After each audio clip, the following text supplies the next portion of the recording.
কদরের রাতে দোয়া করলে ওই দোয়া আল্লাহ ফিরায় না। লাইলাতুল কদর খায়রুম মিন আলফি শাহর। আম্মা জান আয়েশাকে আল্লাহর হাবিব শিখাই দিলেন, আয়েশা কদরের রাত যদি পাও এই দোয়াটা করো, আল্লাহুম্মা ইন্নাকা আফুউন তুহিব্বুল, পারেন না এটা আপনারা মুখস্থ করেন নাই? আল্লাহুম্মা ইন্নাকা তুহিব্বুল আফওয়া ফাআফু আন্নি, আল্লাহ আপনি ক্ষমাশীল, আল্লাহ আপনি ক্ষমা করাকে পছন্দ করেন, আল্লাহ আপনি আমারে ক্ষমা করে দেন। পড়েন আমিন। জুমার দিনে দোয়া কবুল হয়। আল্লাহর হাবিব বলেন একটা সময় আছে জুমার দিন দোয়া করলে কবুল করে কে?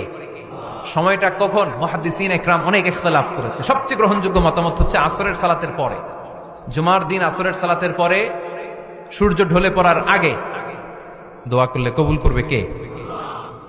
কোরআন খতমের পরে দোয়া করলে কবুল হয়। কোরআন খতম করেন না আপনারা? তারপরে যে দোয়াটা করবেন কবুল করে কে? হজে গিয়ে দোয়া করলে কবুল হয়, আরাফার ময়দানে।